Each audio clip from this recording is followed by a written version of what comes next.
السلام عليكم ورحمة الله وبركاته. اللهم صل وسلم وبارك على سيدنا محمد وعلى آله وصحبه أجمعين. زمان بقى كده أيام الجامعة وراحة البال، لما الواحد يعني كان أقصى طموحه بس إن أبوه يزود له المصروف، يعني يا رب يا حاج تزود المصروف. كان كده الناس بقى اللي بتروح جامعة القاهرة، كان عند باب مترو، اللي هو الباب بتاع مترو ده، كان بيبقى واقف عربيات امن مركزي بقى، وعند الباب الرئيسي عربيات امن مركزي. دي الحاجه الوحيده اللي كنت بتخاف منها، عربيات الامن المركزي. تشوف عربيه الامن بخار، يما انا خايف، ما تبقاش انت عارف انت خايف ليه اصلا، وانت ما بس بتبقى خايف. دلوقتي بقى تسمع سيره البنك المركزي تخاف. يعني زمان كنا بنخاف من الامن المركزي، دلوقتي بنخاف من البنك المركزي. تسمع سيرة البنك المركزي من هنا تبقى عايز تعمل بيبي وانت واقف. يا ارض الشق وبلعني، هتعملوا فينا ايه تاني؟ هتعملوا فينا ايه تاني يا ابو عده؟ امبارح زي ما انا ما قلت لكم من اسبوع، ان الفيدرالي الامريكي كان قايل ان هو عنده اجتماع علشان يشوف التضخم اللي حاصل في السوق العالمي وفي السوق المحلي وفي السوق كذا وكذا. السوق المحلي ده بالنسبه لينا احنا بس، اللي حاصل في السوق العالمي كله من اسعار وتخبطات وكده. وكان قلت لكم بعد الاجتماع ده يعني تشلوح يعني تمرجح، يعني الاثنين اسوأ من بعض. فامبارح الفيدرالي الامريكي للاسف رفع سعر الفايده للمره ال200 25 نقطه. يعني بيقول لك ان ده اكبر معدل يوصل ليه رفع سعر الفايدة، كانت 5.50 أكتر عدد، يعني أكتر رفع سعر الفايدة يوصل له من 22 سنة. الناس مش فاهمة يعني إيه، يعني فوائد على الاقتراض، فوائد على كل الحاجات. أنت مثلا أنت بتروح تشتري سلعة بالقسط، الناس بقت تاخد دلوقتي 70 و80% على الأقساط. كل ده حاجات في التجارية شوية واقتصادية، بس بيفرق عنا احنا ايه كمواطن. انت كمواطن بقى تحسهم في ايه؟ تحسهم في الذهب وتحسهم في الدولار. امبارح لما الفيدرالي الامريكي رفع سعر الفايده، ايه اللي حصل؟ الذهب علي جدا، سعر الذهب علي عالميا، انا ماليش دعوه بمحليا، لسه انا جايه لكم في محليا. وسعر الدولار وطي، لان في اي دوله عندها اقتصاد محترم المفترض انا سعر الدولار يعلى عندي، يبقى بالتالي سعر الذهب يقل. سعر الذهب علي يبقى سعر الدولار يقل. لكن احنا عندنا هنا بسم الله ما شاء الله يعني كلها مفتحه على بعضها، الذهب يغلى، الدولار يغلى، الزيت يغلى، المواصلات يغلى. انت تبقى مثلا نازل تروح شغلك كده وتركب الميكروباص، فالراجل يقول لك الاجره بقت 10 جنيه، تقول له ليه يا حبيبي؟ يقول لك معلش والله الدولار غلي يا باشا، الدولار غلي. طب اعمل، طب انت مالك انت راكب انا مع بيل كلينتون؟ ففي الحاله دي انت تغلي الميكروباص عادي. لو مثلا اللي واقف على الباب بيقول عتبه من رمسيس اوباما، فانت غلي الدولار بردك عادي. لكن انت بتحاسب لي الاجره ليه بالدولار؟ فاللي حصل امبارح لما الفيدرالي الامريكي رفع سعر الفايده، الذهب سعره عالي جدا والدولار سعره وطي جدا.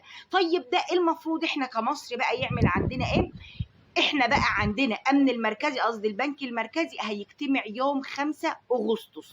5 أغسطس هيعمل ايه البنك المركزي؟ هيقول لك والله انا عندي الفيدرالي الامريكي رفع سعر الفايده، وانا بالتالي لازم انا كمان يكون عندي 1 2 3.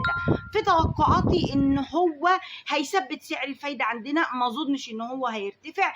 لكن سعر الدولار وسعر الذهب شغالين. النهارده كانت كل التجار وكل الناس مستنيه البنك يفتح، مستنيه البورصه تفتح علشان خاطر يعرفوا الدنيا هيحصل فيها ايه. لان امبارح القرار طالع الساعه 9:30، طبعا البورصه قفلت والبنوك قفلت.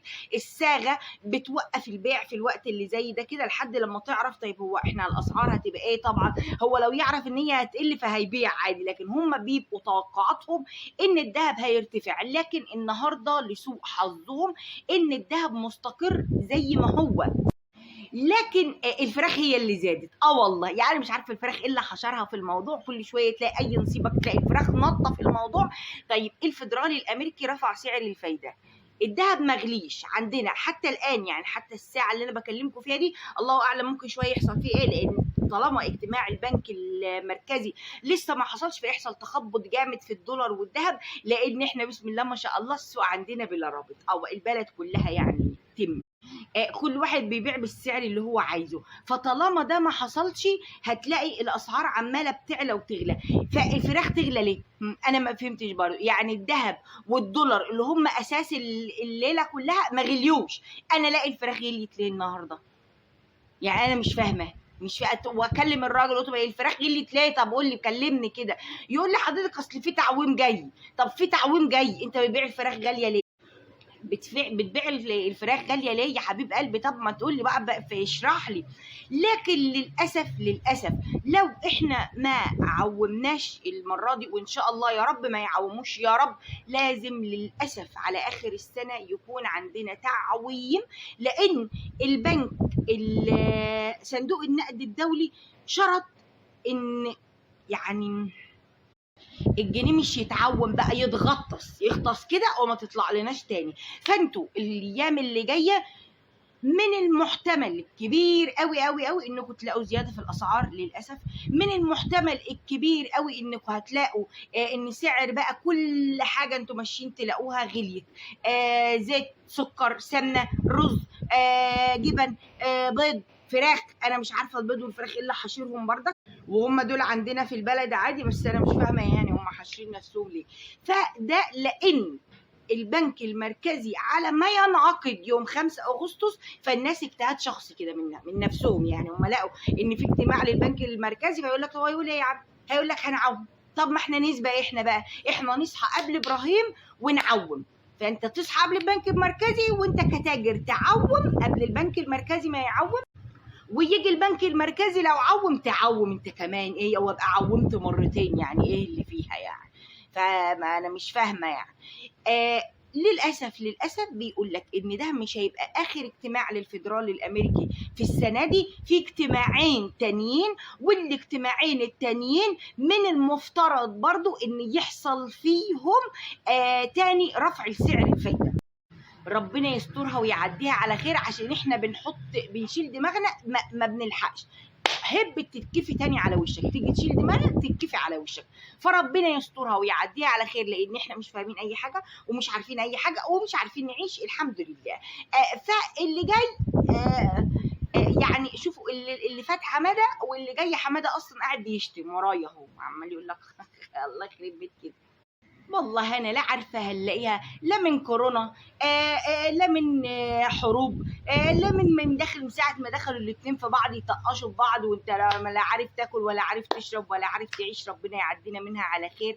لكن المفروض بقى يعني ان بيبقى في حكومه تعرف تواكب الازمات. تعرف ايه؟ تواكب الازمات. شكرا، واللي فات مات، وسلام عليكم.